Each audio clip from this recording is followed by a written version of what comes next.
अगर तुम जादू टोने पर विश्वास नहीं करते हो तो ये कहानी सुनकर करने लगोगे। 200 साल पुरानी कहानी मैं तुम्हें सुना रहा हूँ। एक अमित नाम का लड़का था जो पहली बार वीरानपुर पहुंचा था।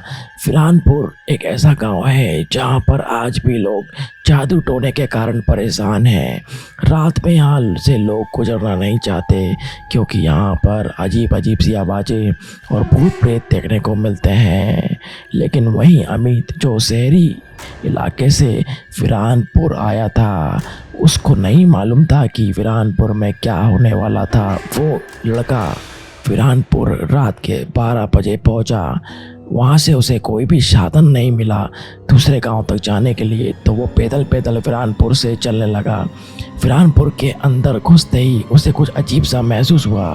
पीछे से उसे किसी ने आवाज़ दी, अंदर मत जाओ, वापस लौट जाओ। लेकिन अमित को कहाँ ये सब चीज़ पे विश्वास था। उसे लगा ये उसका वहम है। वो आगे बढ़ गया और वीरानपुर के अंदर पहुँच गया। अंदर पहुँचने के बाद उसे रास्ते पर एक गुड़िया पड़ी दिखी। उस गुड़िया के अंदर बहुत सारी सुइयां चुभी थी। अमित ने वो गुड़िया देखा तो कुछ अजीब सा उसे फील हुआ। उसने बोला कि किसी बच्चे के खेलने वाले खिलौने के ऊपर इतने सारे सुई कौन चुभ सकता है। अमित ने उस गुड़िया को उठाकर उसके अंदर से सारी सुइयां निकाल कर फेंक दी और गुड़िया को अपने पास रख लिया। अमित थोड़ा आगे बढ़ा तो उसे फिर एक गुड़िया देखने को मिली।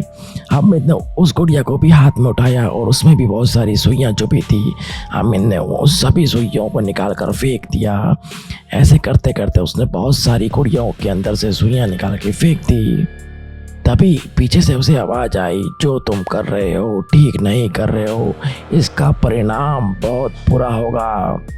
अमित को अभी भी समझ में नहीं आ रहा था कि आखिर ये आवाज़ आ कहाँ से रही है। अमित के पास एक आखिरी गुड़िया थी जिसके अंदर सुइयां चुभी थी। अमित ने वापस से उन सुइयों को निकाला और गुड़िया को जैसे ही अलग किया तो जितनी भी सारी गुड़िया थी वो वापस से ज़मीन पे लड़कियां बन गई। और वो लड़कियां कोई नहीं, कुछ आत्माएं थी जिनने अमित का धन्यवाद किया। कहा कि हम बहुत समय से एक जादू करने के कैद में थी जिसने हमें यहाँ पर भूल-भुलैया में कैद करके रखा था। हम वीरानपुर से बहुत समय से निकलना चाह रहे थे लेकिन निकल नहीं पा रहे थे। आपने हमें आज़ादी देकर हमारा उद्धार किया। उसके बाद वो सभी चली गई।